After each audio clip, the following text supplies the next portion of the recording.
세계를 바라보는 새로운 통찰력 KB 글로벌 인사이트 3월 8일 지금 시작합니다.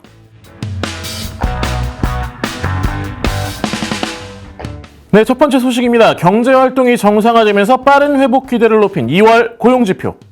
네, 2월 고용지표가 예상을 상회하면서 경기 회복 기대를 높였습니다. 비농업 부문 신규 고용자 수가 예상치 18만 명을 뛰어넘는 37만 9천 명으로 발표됐는데요. 이전 2개월 수치도 3만 8천 명 상향 조정됐습니다. 작년 12월 수치는 22만 7천 명 감소해서 30만 6천 명 감소로 더 낮아졌지만 1월 수치가 4만 9천 명 증가해서 16만 6천 명 증가로 상향 수정된 결과입니다. 1월 수치가 나왔던 지난달에는 고용시장 회복세가 크게 약해졌다는 평가였지만 수정된 수치를 보면 고용시장 위축은 작년 12월의 일시적인 현상이었고 회복세는 점차 강해지는 모습을 보였습니다. 정부 고용이 8만 6천 명 감소한 반면 민간 고용은 46만 5천 명 증가했는데 팬데믹의 부정적 영향이 컸던 서비스업 고용이 51만 3천 명 증가하면서 팬데믹 영향권에서 점차 벗어나는 모습입니다. 그중에서도 고용 감소가 컸던 레저 접객 부문의 신규 고용이 35만 5천 명 증가한 게 고무적이었는데요. 아직 작년 11월 수준에는 미치지 못한 수준이지만 작년 4분기에 바이러스 3차 확산으로 고전했던 상황에서 벗어나고 있는 것으로 해석됩니다.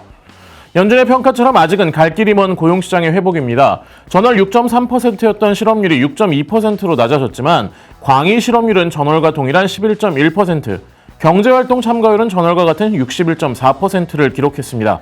작년 4월 60.2%에 비해서는 높지만 여전히 팬데믹 직전 63.3%에 비해서는 낮은 수준인데요. 빠르게 감소세를 보였던 비자발적 파트타임 일자리도 전월 595만 개에서 609만 개로 증가했습니다. 일시적 해고자 수는 전월 대비 감소한 반면 비일시적 해고자 수는 증가세를 이어가고 있는데요. 하지만 백신 보급으로 경제활동이 빠르게 정상화되면 회복 속도도 빨라질 것으로 예상됩니다. 백신 보급 속도가 빨라지고 이동 제한 조치가 완화되면서 경제활동도 점차 정상화되고 있습니다. 최근 일주일 동안 일평균 접종 횟수가 200만 회를 돌파했는데 이는 바이든 정부가 제시한 일간 150만 회 접종 목표를 크게 웃도는 수치입니다. 이에 발맞춰 경제활동 정상화 속도도 빨라지고 있습니다. 2월부터 꾸준하게 올라왔던 오픈테이블의 예약수 변화율이 최근 들어 더욱 빠르게 상승하면서 팬데믹 이후 최고 수준까지 높아졌고 각 주에서도 이동 제한 조치를 점차 완화 중입니다. 네, 두 번째 소식입니다. 블랙아웃 기간에 돌입하기 직전 막바지 시장 달래기에 나선 연준 인사들. 네, FOMC 전까지 2주간 연준 위원들이 통화 정책에 관한 발언을 할 수 없는 기간을 블랙아웃이라고 하는데요. 기간 돌입 전 연준 인사들이 막바지 시장 달래기에 나섰습니다. 요약을 좀 해보면 무질서한 금리 움직임을 제외하면 최근 금리 상승은 경기 회복 기대를 반영하고 있는 것이므로 정책 대응이 필요하지 않고 물론 무질서한 금리 움직임엔 대응할 수 있다고 했습니다. 인플레이션이 지속적으로 높아질 때까지 기다릴 것이며 고용시장이 회복되는 데까지는 시간이 걸릴 것 같다라고 정리가 가능한데요. 카시카리 미네아폴리스 연은 총재는 최근 금리 상승이 위협적이지 않다고 했습니다. 금리 상승에도 불구하고 실질 금리는 작년 여름 수준이고 팬데믹 이전에 비해서는 낮다는 것인데요. 실질 금리가 상승한다면 경제를 지원하는 통화 완화 수준이 낮아질 수 있어서 걱정할 것이고 정책 대응을 고려할 것 같다고 했습니다. 그러나 지금은 실질 금리가 큰 폭으로 상승하지 않고 있다고 언급하면서 내년에 기준금리를 인상해야 할 정도로 경제가 회복될 수 있을지에 의문을 표하며 기대가 앞서가는 시장을 자제시키는 모습이었습니다. 보스틱 애틀랜타 연은 총재도 금리 상승이 걱정스럽지 않다는 동료들의 평가에 동의했습니다.